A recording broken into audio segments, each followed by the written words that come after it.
Hello students, BA part third paper first class में आज हम प्लेटो के साम्यवाद पे चर्चा करेंगे। जैसा कि हमने आपको पिछली क्लासेस में बताया था कि प्लेटो के समस्त चिंतन का जो मूल आधार है वो आदर्श राज्य के लक्ष्य को प्राप्त करना है, और उस लक्ष्य को प्राप्त करने के लिए प्लेटो ने जिन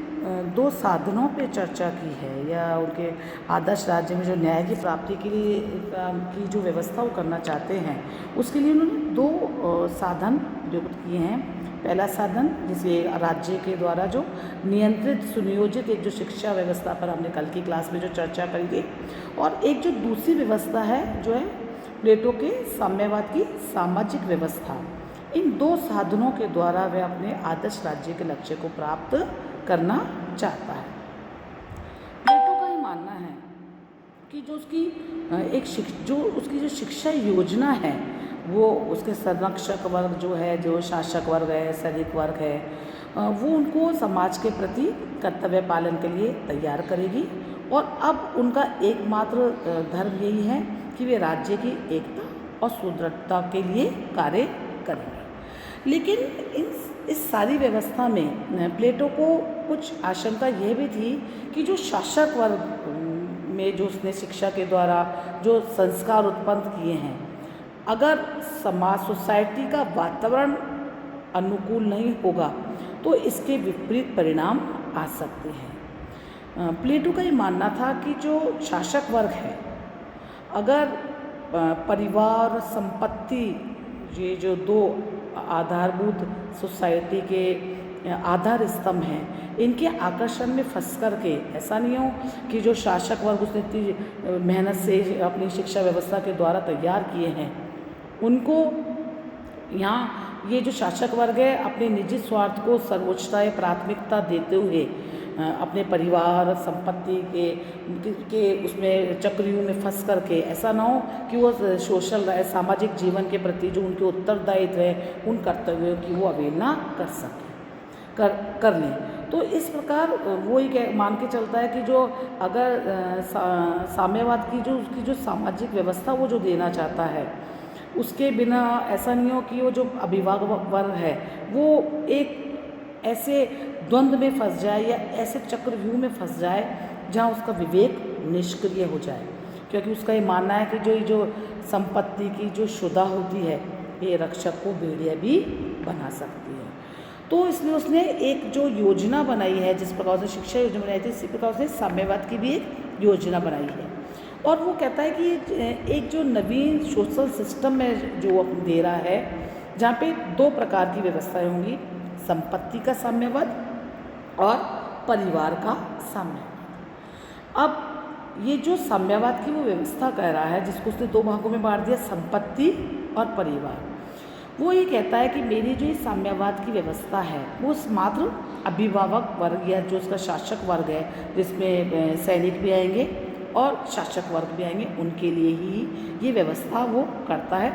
बाकी जो वर्ग है वो इसको उसमें शामिल नहीं करता है। यहाँ पे एक बात और इम्पॉर्टेंट है कि जो प्लेटो की जो साम्यवाद की व्यवस्था है, ये कोई इकोनॉमिक्स, क्योंकि अगर हम साम्यवाद की चर्चा करेंगे तो हम देखेंगे कि साम्यवाद आर्थिक पक्ष है, लेकिन यहाँ जो हम जिस साम्यवाद की चर्चा करें, यहाँ उसका पक्ष आर्थिक नहीं अपितु पॉलिटिकल है, राजनीतिक है। क्यों? क्योंकि यहाँ साम्यवाद का जो उद्देश्य है वो एक ऐसे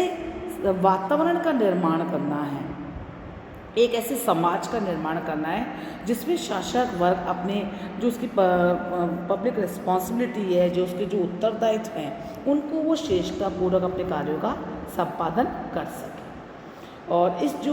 ये जो व्यवस्था होगी साम्यवाद की, इसमें उत्पादक वर्ग या सेवक वर्ग सब शामिल नहीं किया गया है। क्यों? क्योंकि वो ये मान के चल रहा है कि जो मात्र अभिभावक वर्ग है उनके लिए ही मैंने साम्यवाद की व्यवस्था की है। जैसे एक विचारक है नेटलशिप, उनका यहाँ तक उनका ये मानना है कि जो प्लेटो की साम्यवाद है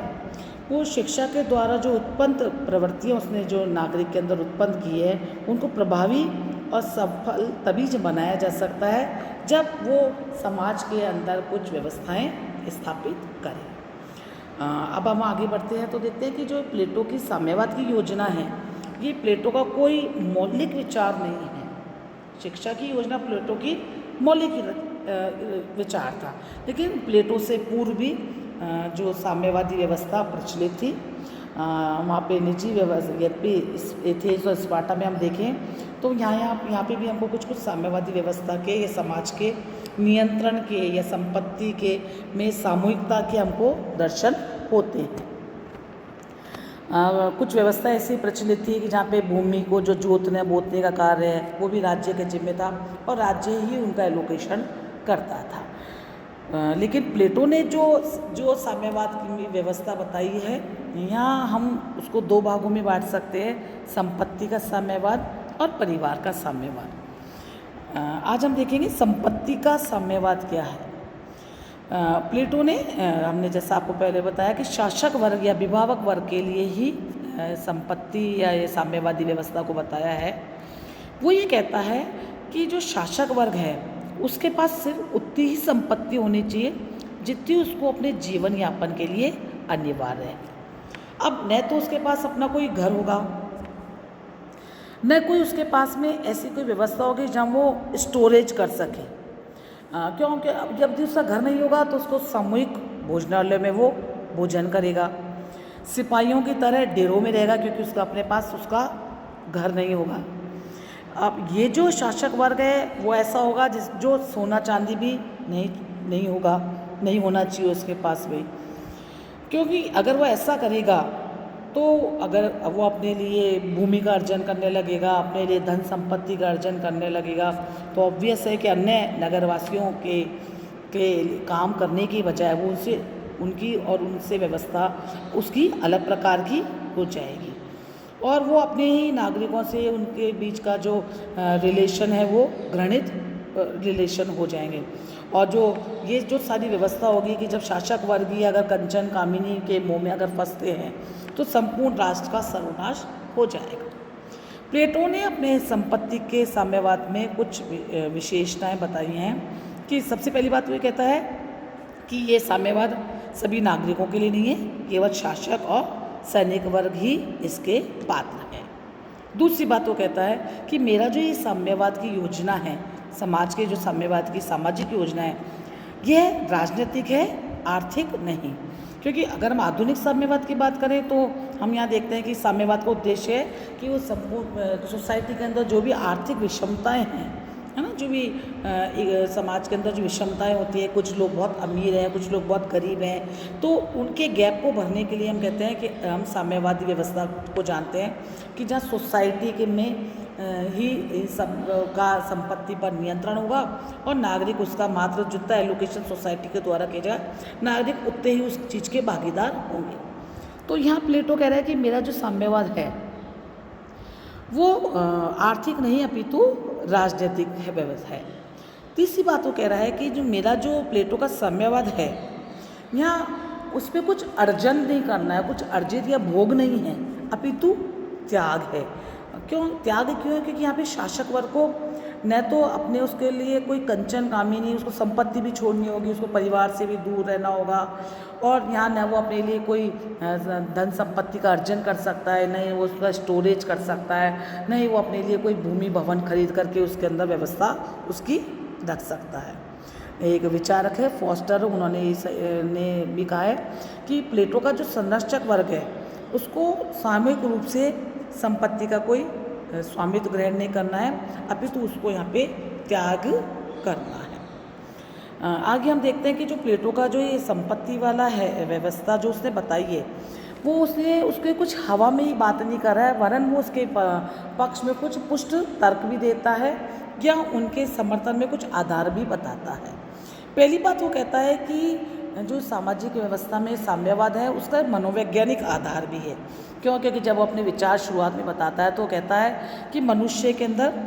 उसकी जो आत्मा है उसके 3 गुण उसने बताए हैं, कुछ जिनके पास विवेक है, कुछ जिनके पास शौर्य है, कुछ जिनके पास में तृष्णा या क्षुधा है। और इन 3 गुणों के आधार पर वो समाज के 3 वर्ग बता देता है कि जिनके पास विवेक है वो शासक वर्ग होंगे, जिनके पास शौर्य है वो सैनिक वर्ग होंगे, और जिनमें क्षुधा या तृष्णा है वो उत्पादक वर्ग होंगे। और उसने साथ में ये भी बताया था न्याय के सिद्धांत में कि प्रत्येक व्यक्ति को में जो गुण होगा उसके अनुरूप वो उस कार्य को करेगा और दूसरों के कार्य में हस्तक्षेप नहीं करेगा। तो अगर यहाँ पे जिस शासक वर्ग में विवेक की प्रधानता है और उसने बाकी चीज़ें उसके अंदर नहीं है, तो अब अगर उसने विवेक अगर उसके अंदर है तो उसमें आर्थिक वृत्तियाँ नहीं होंगी और उसने उनका त्याग कर दिया होगा, क्योंकि वो विशुद्ध विवेक पर बेस्ड होगा। और ऐसे ही सैनिक वर्ग है उसमें शौर्य की प्रधानता है, तो शौर्यता उसके अंदर होगी। तो मनोवैज्ञानिक दृष्टि से भी ये उसका वो आधार दे रहा है कि जिसमें जिस गुण की प्रधानता है उसको उसी के अकॉर्डिंगली ही काम करना है। तो संपत्ति का साम्यवाद का ये एक मनोवैज्ञानिक आधार है। दूसरा वो आधार वो बताता है दार्शनिक आधार। यहाँ वो कहता है कि प्रत्येक व्यक्ति को जिसमें जो कार्य है इम्पोर्टेंट है, कि जैसे शासन करने का जो कार्य है वो बहुत इम्पोर्टेंट कार्य है। तो अब ऐसा व्यक्ति जिसको शासन करने का या शासक बनने का जिसके उत्तरदायी जिस पर आ गया है या जिसमें विवेक की प्रधानता है और उसको इतना इम्पोर्टेंट कार्य है जो सौंप दिया गया है शासन करने का, तो उसको अब सांसारिक बातों से सांसारिक तत्वों से दूर रहना होगा, क्योंकि यही सांसारिकता ही है जो उसके जो कार्यों में बाधा और विघ्न डालेगी। और हम ये जानते हैं, अवश्य रूप से जानते हैं कि धन एक ऐसी व्यवस्था है जो किसी भी अच्छे भले इंसान को उसके राह से भटका सकती है। जैसे हम कहते हैं कि आध्यात्मिक जगत में भी हम कहते हैं कि जिन व्यक्तियों को साधु संत बनना है उनको मुद्रा और कंचन से दूर रहना होगा। तो उसी प्रकार वो अपने शासक वर्ग को जब दार्शनिक शासक कह की उपाधि देता है या उनको उसके अकॉर्डिंगली वो तैयार करता है, तो कहता है कि उनको कंचन और कामिनी का मोह भी छोड़ना होगा। तीसरा आधार वो कहता है कि मेरे जो भी साम्यवादी व्यवस्था है इसके राजनीतिक और व्यवहारिक आधार भी हैं, कि जो लोग आर्थिक क्रियाओं में लगे हुए हैं उनको राजनीतिक शक्ति में उनका कोई भाग नहीं होना चाहिए, और जिन लोगों के हाथ में राजनीतिक सत्ता है उनके कोई आर्थिक हित नहीं होने चाहिए।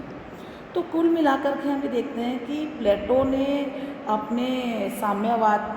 को दृढ़ता से बताने के लिए, जैसे हम सबाइन के शब्दों में भी कह सकते हैं कि अपने दार्शनिक शासक पर या सैनिकों पर धन के दूषित प्रभाव का प्लेटो को इतना ज़्यादा दृढ़ विश्वास था